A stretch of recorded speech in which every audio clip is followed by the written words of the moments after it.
Bonjour et bienvenue sur Insubmersible.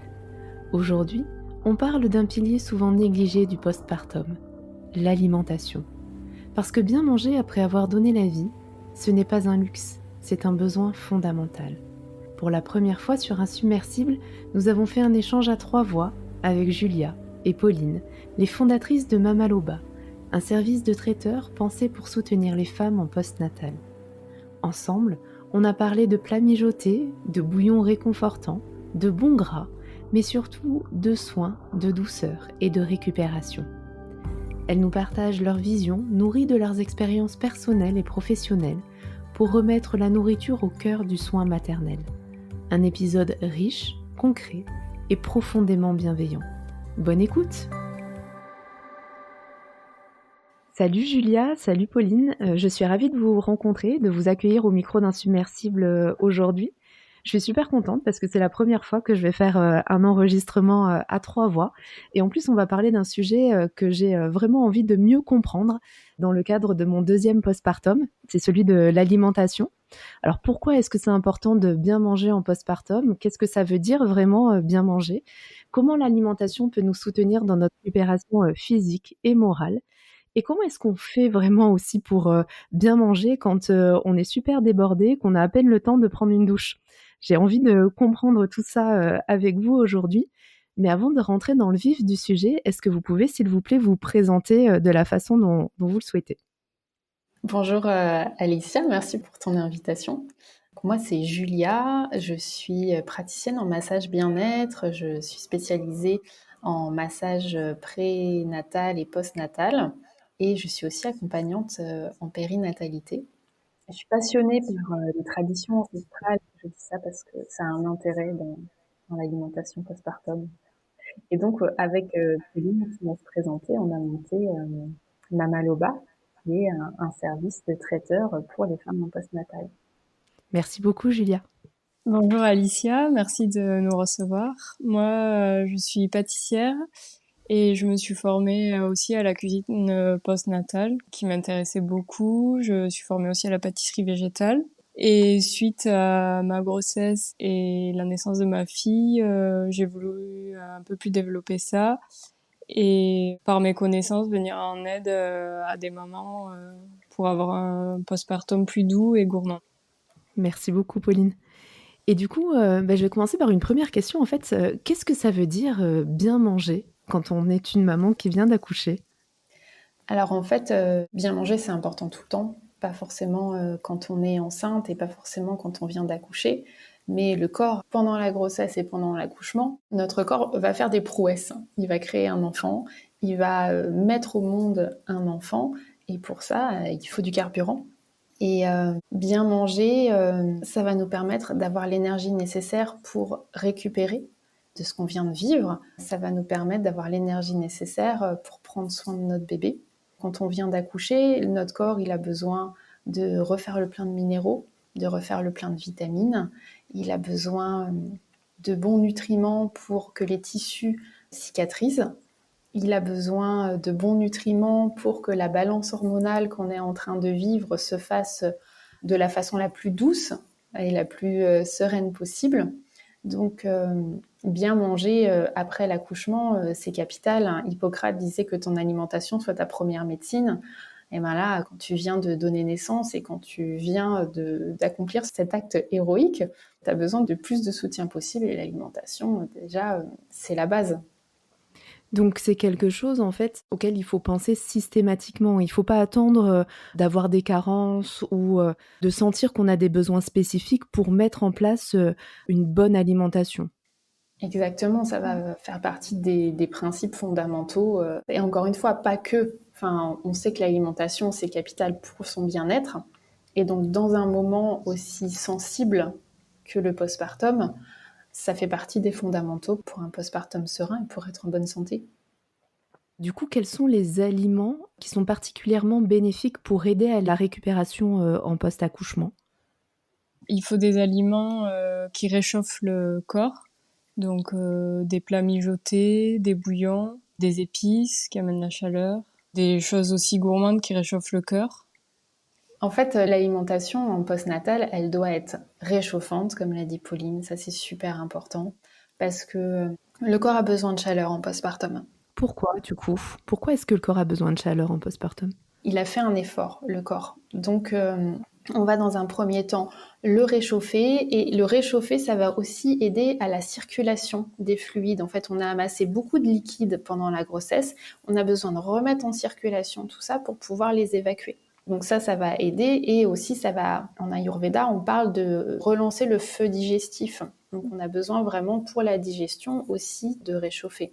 Aussi, quand on a une inflammation, en général, on dit qu'il faut amener de la chaleur et là, suite à l'accouchement, c'est une inflammation pour la cicatrisation et tout ça. Il faut amener du chaud au corps. Ça va participer effectivement de cette récupération. Donc, on disait une alimentation réchauffante, reminéralisante. On a beaucoup donné, notre corps a beaucoup donné pour la fabrication du bébé, pour l'effort de l'accouchement qui est intense.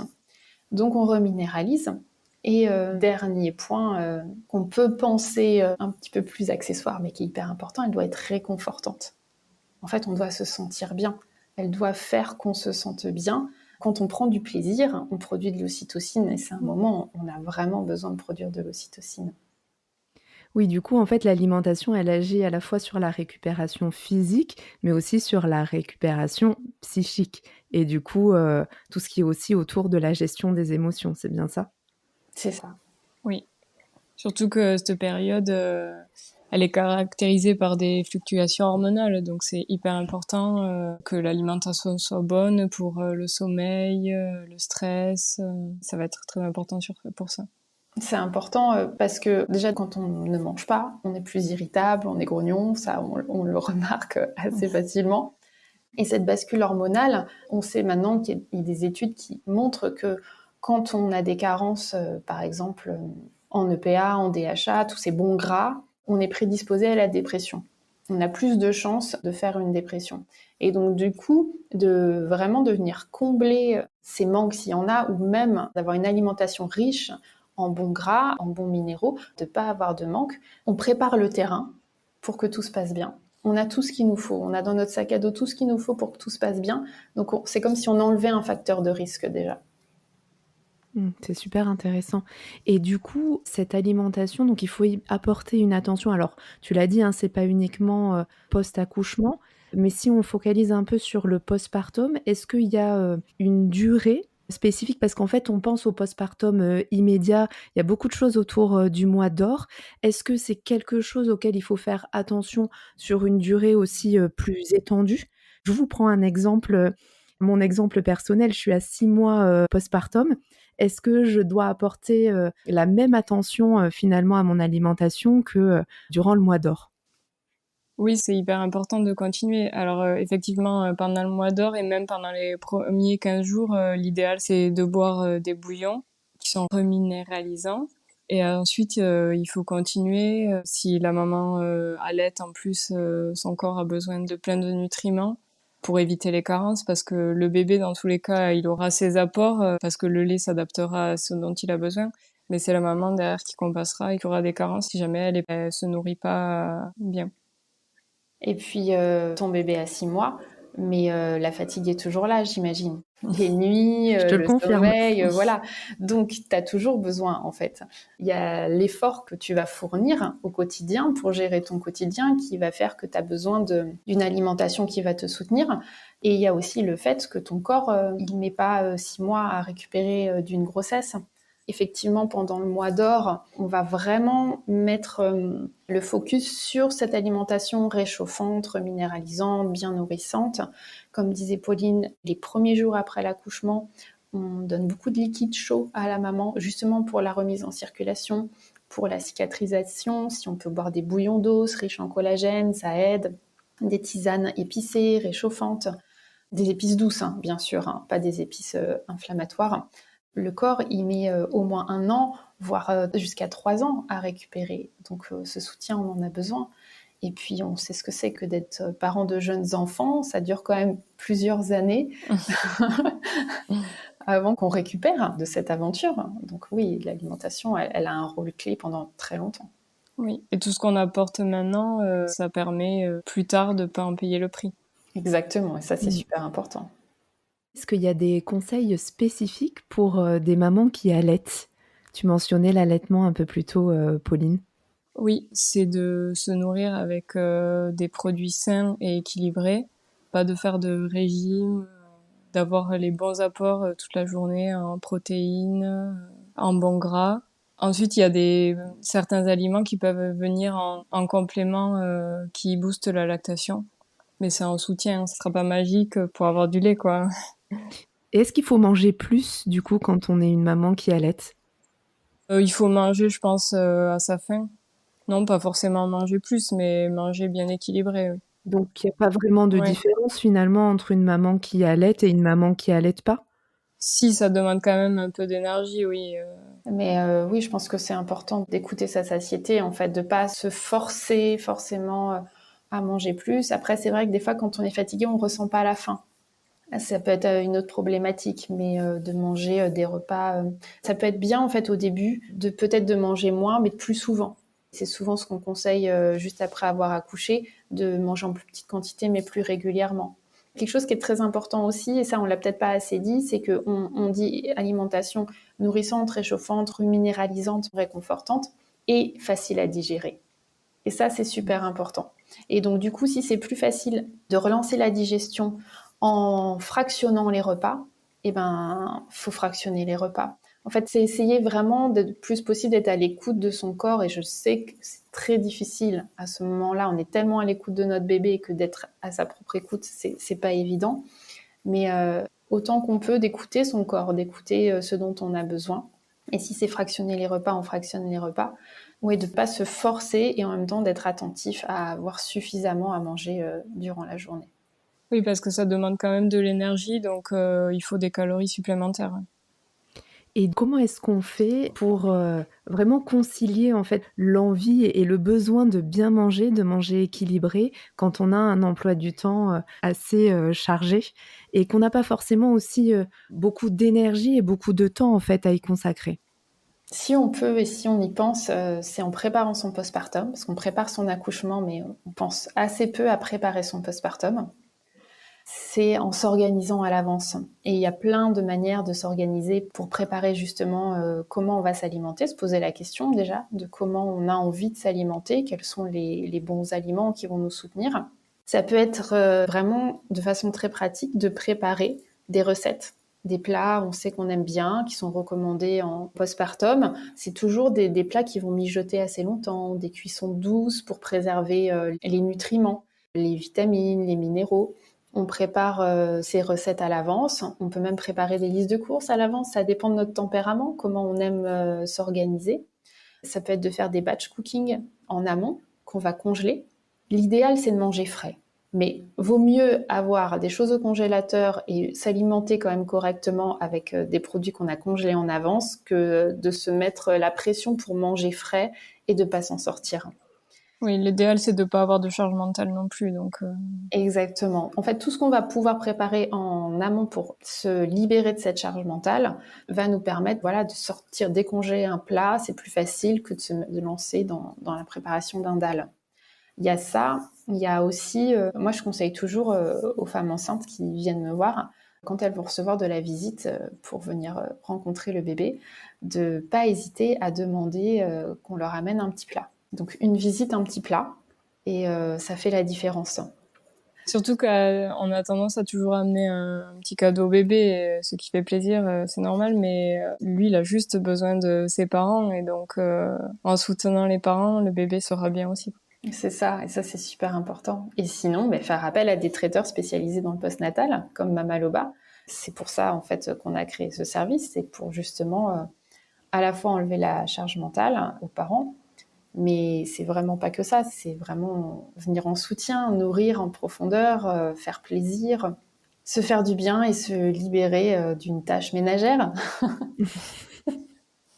Oui, si on peut s'alléger la charge mentale sur la partie, logistique, Oui. c'est vrai que c'est quand même précieux et en même temps, Savoir que du coup, on n'a pas cette charge mentale et qu'on s'alimente, sainement, qu'on se fait du bien, à la fois sur la partie plaisir et la partie, récupération, physique, c'est génial.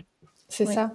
Le plaisir est hyper important et même certains aliments sont pas forcément recommandés, mais il faut quand même se faire plaisir et on peut en manger. Le tout est de pas se priver. Est-ce que vous pouvez nous donner, par exemple, des types de plats simples et rapides qu'on peut réaliser donc pour se faire du bien? Alors qu'on ait eu le temps de le faire, avant l'accouchement ou, qu'on soit un petit peu le nez dans le guidon, en post-accouchement, qu'est-ce qu'on peut se préparer en plats simples, et rapides et à la fois bons pour la santé? En plat simple, on a par exemple une polenta crémeuse aux champignons. Ça, c'est hyper réchauffant, gourmand. Tout ce qui est dalles de lentilles, des plats mijotés comme ça, des tagines. Enfin, on a juste à mettre dans une cocotte et ça mijote tranquillement tout seul et c'est très bon. Après, pour des petits snacks, on peut faire des porridge à l'avoine avec du chocolat, du cacao cru qui sont des super aliments avec des baies de goji, des choses comme ça. Des mousses au chocolat. Ça donne faim tout ça. C'est ça, tout ce qui va être mijoté, pas besoin de beaucoup d'ingrédients, avec quelques épices. Et puis, comme vous, Pauline dit, en fait, d'avoir quelques super aliments qu'on va venir saupoudrer sur nos plats, ou grignoter, picorer des baies de goji, avoir un peu de cacao cru, avoir de la spiruline. Tous ces aliments qui sont reminéralisants, ça booste un petit plat qui va être tout simple. Mmh. C'est hyper intéressant. Ça donne envie, de cuisiner et de manger. Et je me demandais sur les plats, est-ce qu'il faut qu'on fasse, attention à avoir, une combinaison, protéines, féculents, légumes? Oui, c'est bien que ça soit diversifié et que ça soit complet. Ça, que ça soit complet sans oublier les bons gras. Oui. Qu'est-ce que tu appelles les bons gras du coup? Eh ben, c'est justement ces oméga 3, ces EPA, ces DHA, et qu'on retrouve dans des bonnes huiles. On peut s'acheter par exemple différentes huiles, de l'huile de lin, de cameline, de colza, et puis on se fait un petit mélange dans une bouteille et on s'assure d'avoir 2 cuillères à soupe par jour de ces bonnes huiles.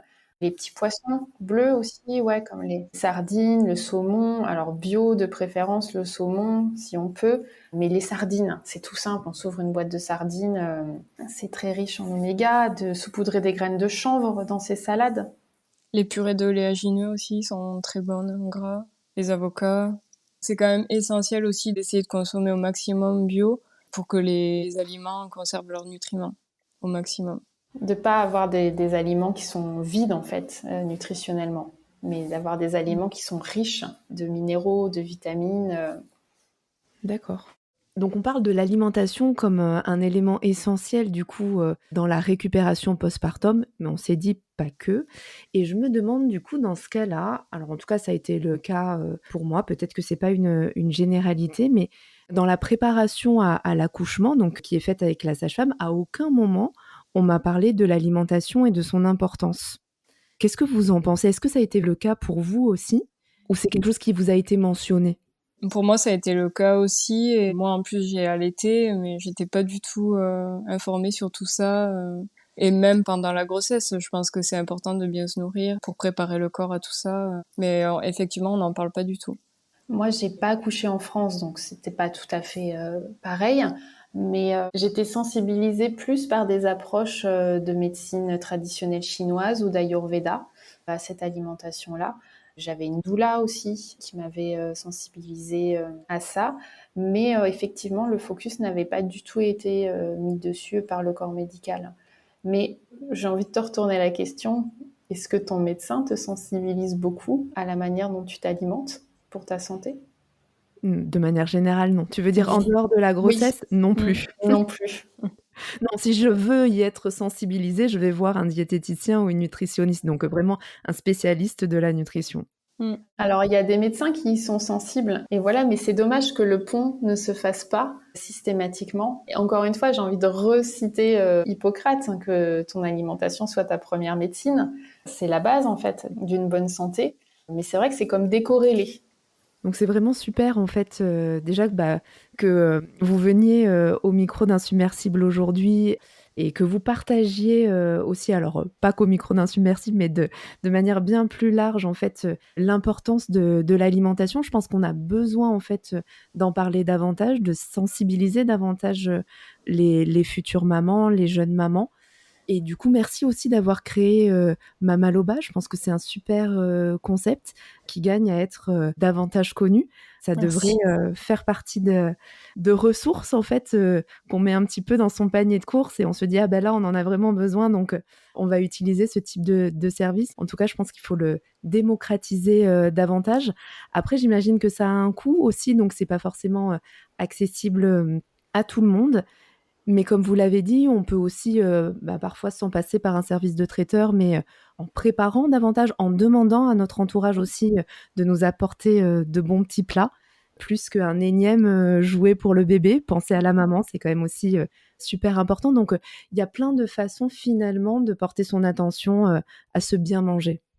Tout à fait. Et puis, alors oui, ça a un coût. Après, finalement, quand on rapporte à la qualité des produits qui sont dans les plats, comparé à ce que vous pouvez commander sur des services de livraison, de vente à emporter, finalement, ça revient au même. Comme on est sur 3 jours de repas, la boîte revient plus cher que de commander pour un repas, comme vous commandez pour 3 jours. Mais si vous additionnez toutes les commandes que vous allez potentiellement faire pour vous dépanner parce que vous n'avez pas eu le temps de vous préparer à manger, finalement, vous n'allez pas dépenser plus. Ça peut être des choses qu'on se fait offrir en plus. Exactement. Il y a de plus en plus de femmes qui mettent ça sur leur liste de naissance. C'est aussi une manière de prévoir et qui se le font offrir. Et je voulais juste rebondir sur ta question précédente. Est-ce qu'on nous avait parlé de ça? En fait, Mama Loba, il est né de notre propre expérience. On n'a pas eu ça. On aurait aimé l'avoir. Donc on l'a créé pour apporter aux femmes ce qu'on aurait aimé qu'on nous apporte quand on était en postpartum. C'est la meilleure des sources d'inspiration ou des déclencheurs, finalement, ce qu'on vit nous-mêmes. Mais qui fait aussi écho à beaucoup de femmes, en fait, hein, je pense, hein. Ouais. On doit être nombreuses, à ressentir ce besoin-là et à pas savoir vraiment comment l'adresser. Exactement. Mm. C'est parce que c'est difficile de formuler ses besoins. À ce moment-là, on est bouleversé, il y a plein de choses qui se passent, on focus notre attention sur le bébé, alors que vous amenez à une femme qui est en train de s'occuper de son bébé un bon petit plat. En plus, c'est super joli, c'est bien présenté. Donc ça aussi, c'est réconfortant, c'est délicieux. Vous la choyez, vous la chouchoutez. Et il n'y a rien de tel que de chouchouter, de materner une maman pour qu'elle puisse à son tour materner son bébé. C'est vraiment ça l'objectif, c'est qu'elle ait tout pour être la plus à même de donner le meilleur à son bébé. Mais il faut qu'elle aussi, on puisse lui donner le meilleur. J'adore. Je suis complètement, alignée avec ça et c'est très joliment dit. J'aurais encore plein de questions, à vous poser, mais on arrive quasiment, à la fin de notre échange. Je vais peut-être terminer avec une dernière question. Donc on s'est parlé de services, traiteurs, on s'est parlé de pouvoir demander, à notre entourage de nous aider. Est-ce que vous avez, en tête d'autres ressources qui pourraient être aussi, utiles, pour les mamans en termes de récupération? Tu veux parler de l'alimentation ou plus général? Toujours de l'alimentation. Toujours de Après, si vous avez, d'autres idées, de manière générale, on est preneuse aussi, je pense. Je trouve que c'est toujours intéressant de peut-être de consulter une naturopathe à ce moment-là pour se faire accompagner en micronutrition parce que l'alimentation va couvrir un certain nombre de besoins, mais on sait aujourd'hui que tous les produits, légumes, etc., céréales qu'on produit ont perdu les valeurs nutritionnelles qu'elles avaient autrefois. C'est aussi ce qui fait qu'on a plus de carences. Et ça peut être bien aussi d'être soutenu par des naturopathes à ce moment-là. Du coup, plutôt naturopathe que nutritionniste ou diététicien? La naturopathe va être plus à même de conseiller des compléments qui vont venir combler des carences que diététiciens, la nutritionniste vont plus parler du contenu de l'assiette. D'accord. Pauline, tu as, d'autres idées de ton côté? Ce qu'on a dit déjà tout à l'heure, c'est de se faire aider par son entourage à amener des plats ou même un soutien pour tout ce qui est intendance de la maison. Ou si la maman a envie, par exemple, de pouvoir prendre une douche, d'être là pour le bébé le temps que la maman prenne sa douche, des choses comme ça. Ouais, donc vraiment soutenir la maman en lui enlevant, une part de charge mentale, charge Oui. logistique finalement, Et le papa aussi quand même, parce que il est là aussi en soutien avec la maman, donc pour lui aussi, ça représente aussi une charge. Mais oui, et puis le papa, et c'est pour ça qu'on propose nos box, on les propose pour les couples, même pour les familles, parce que le papa a besoin de soutien, lui aussi, en fait, il peut pas combler à lui tout seul tout ce que la maman aurait besoin comme soutien. Il a vécu lui aussi une expérience bouleversante. Lui aussi, il est devenu papa, et lui aussi, il vit tout un tas de stress, tout un tas d'émotions, et on oublie des fois que les émotions positives et fortes, ben, il faut aussi les encaisser. C'est pas que les émotions négatives. Et le papa, il a aussi besoin de bien manger s'il veut être au top. Donc c'est super important aussi qu'il soit soutenu. Oui, merci de le mentionner. C'est vrai que du coup, j'axais beaucoup mes questions, sur, la maman et ses besoins, mais effectivement le papa, il en a des différents, mais il en a tout autant. Un Oui. papa, voilà, qui soutient, la maman, mais en fait qui s'occupe tout simplement de son bébé. Effectivement, il a aussi besoin, de soutien pour, gérer cette énergie-là qui manque en fait, à certains moments. Mais Je oui, pense en même temps que je vous dis ça aux dernières nuits finalement où du coup on alterne avec mon mari. Effectivement, les nuits où il dort pas, je peux vous dire qu'il a besoin d'énergie. Oui, c'est et sûr. oui, et puis des fois, bah, moi c'est pareil, hein, je vous parle d'expérience, on alterne, et puis tout d'un coup on est grognon, on est de mauvaise humeur, ça va pas, puis on se regarde, on se dit mais en fait on n'a pas mangé depuis combien de temps?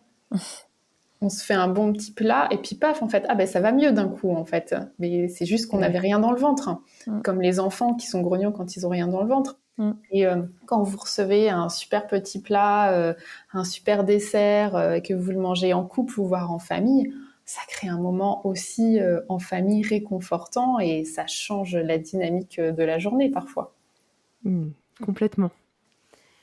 Merci beaucoup. J'ai passé un très bon moment, avec vous 2. J'ai appris, énormément de choses que je vais réutiliser, là, vraiment concrètement, dans mon quotidien. Donc, voilà, un grand merci et puis je vous dis, à très bientôt. Merci à toi. Merci à toi, merci pour ton invitation.